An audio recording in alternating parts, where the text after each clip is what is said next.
Assalamualaikum warahmatullahi wabarakatuh. Apa kabar anak-anak semua? Semoga sehat selalu.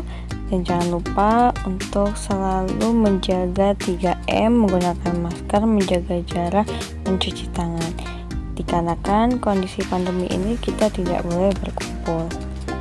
Hari ini kita akan belajar mengenai kosakata dengan konjungsi. Nah, apa itu kosakata dan konjungsi? Mari kita simak video berikut ini.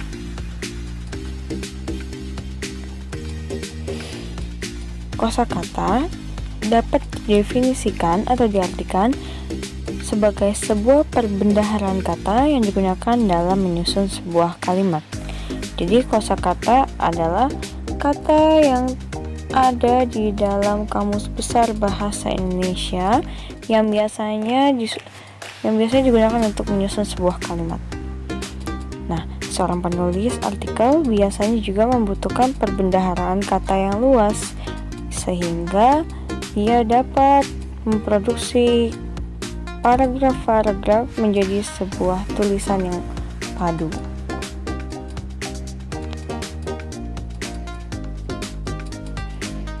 Nah, ada 4 dari ciri kebahasaan kosakata. Yang pertama adalah istilah umum.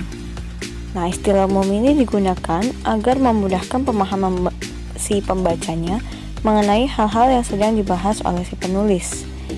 Contoh, apabila kita mempunyai suatu teks berjudul kebakaran hutan.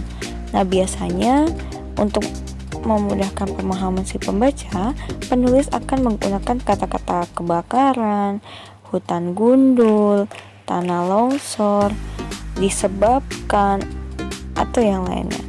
Jadi dia menggunakan kata-kata istilah yang populer di telinga masyarakat. Yang kedua, yaitu ciri bahasanya adalah argumentatif. Artinya kosakatanya digunakan dengan tujuan agar pembaca bisa menerima pendapat penulis sesuai dengan fakta. Jadi di sini dipilih kata-kata yang sesuai dengan opini penulis tetapi tanpa meninggalkan fakta kenyataannya. Yang ketiga adalah faktual. Artinya artikel itu menggunakan fakta sebagai pendukung opini. Contoh, kosakata dari penggunaan fakta adalah dimasukkannya sebuah data yang mendukung untuk tulisan tersebut. Kalau kita membicarakan tentang kebakaran hutan, berarti si penulis bisa memunculkan data-data kebakaran hutan yang terjadi di Kalimantan ataupun Sumatera selama kurun waktu 5 tahun. Dan yang terakhir adalah frasa aposisi. Frasa aposisi atau biasa disebut dengan frasa apositif biasanya adalah disebut dengan frasa yang menerangkan suatu subjek maupun objek. Nah, biasanya di awal kalimat dia menjadi sebuah gabungan gabungan kata. Jadi frasa adalah gabungan kata. Misalnya kambing hitam itu. Nah, biasanya dicirikan dengan ada tanda koma.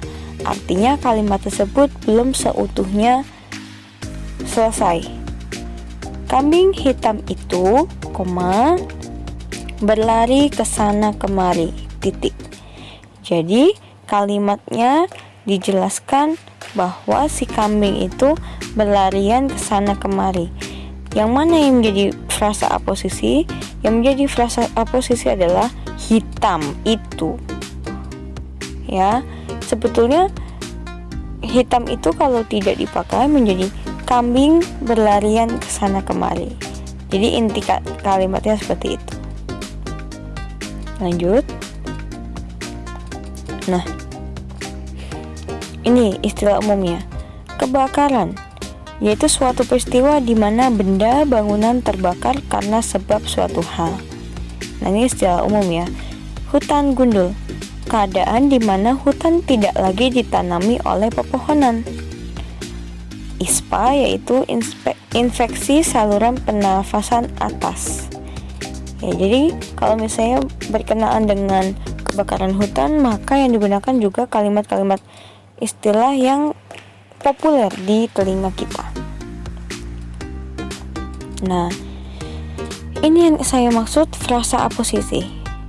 Jokowi, Presiden ke-8 RI telah meresmikan jalan tol Becakayu. Sebetulnya dalam kata ini, yang pertama, tidak perlu ada kata Bapak Jokowi, cukup Presiden ke-8 RI telah meresmikan jalan tol Becakayu. Itu sudah cukup. Artinya, Jokowi ini adalah diterangkan dengan kalimat Presiden ke-8 RI. Atau sebaliknya, cukup menggunakan kalimat Bapak Jokowi ini dengan Jokowi telah meresmikan jalan tol Becakayu. Nah, frasa aposisi yang menerangkan adalah Presiden ke-8-nya. Jelas sampai sini? Lanjut. Ramsey, pria yang membawa payung hitam itu tengah berkabung.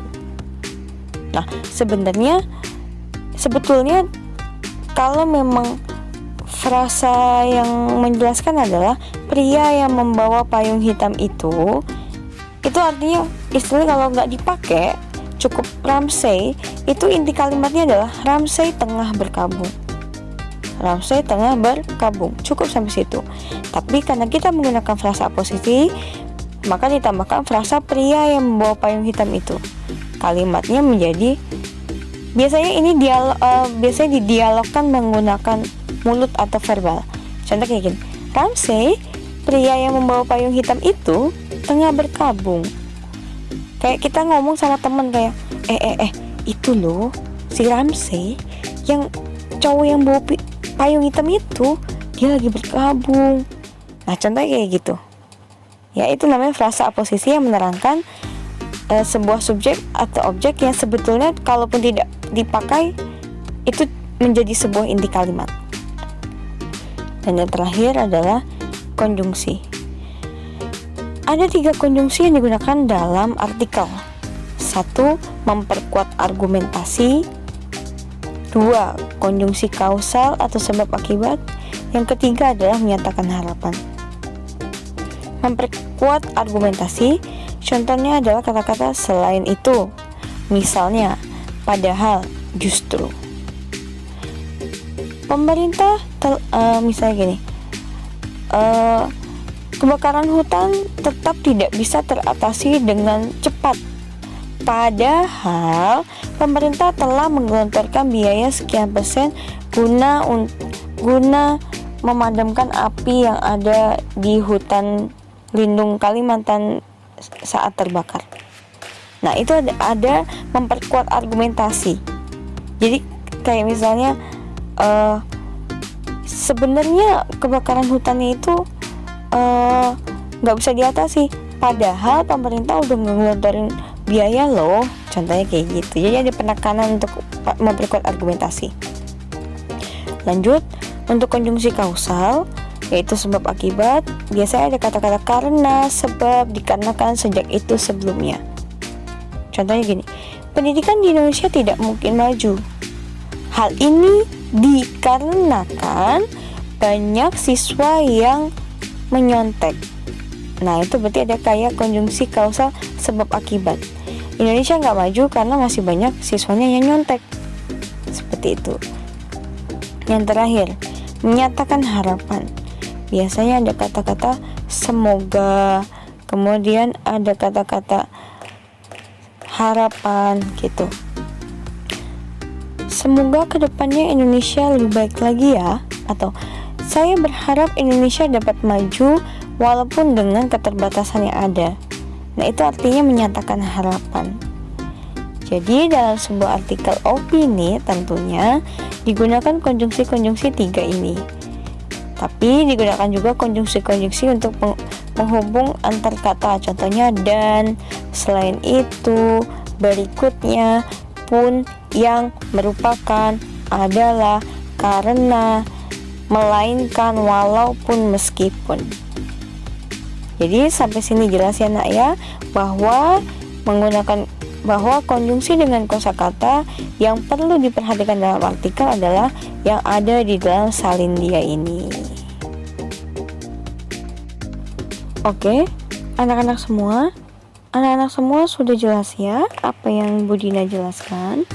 Jadi hari ini anak-anak semua mencatat di buku tulis ya, mencatat di buku tulis untuk kosakata dan konjungsi. Salin dia ini atau slide ini semuanya dicatat. Jadi semua total ada 5 catatan dari teks iklan pertama sampai pada artikel yang ketiga ini. Minggu depan anak-anak semua akan melakukan ulangan harian pertama yang terdiri atas 20 soal. Dan di sana akan ada ujian mendengarkan atau ujian bahasa Inggrisnya adalah listening. Jadi mohon persiapkan dengan matang ya. Tugas bahasa Indonesia sudah ada 2, yaitu membuat iklan dan juga menjawab 17 soal yang Bu Dina berikan. Minggu depan kalian ulangan harian, jadi kalian sudah punya 3 nilai. Semoga anak-anak semua tetap sehat selalu. Jangan pernah patah semangat di masa pandemi ini, karena kalian akan menghadapi ujian praktik, LSP, kemudian asesmen nasional, seperti pengganti ujian nasional. Jadi dimohon dengan sangat belajar dengan baik, dikerjakan dengan baik ya nak ya. Bu Dina pamit. Assalamualaikum warahmatullahi wabarakatuh.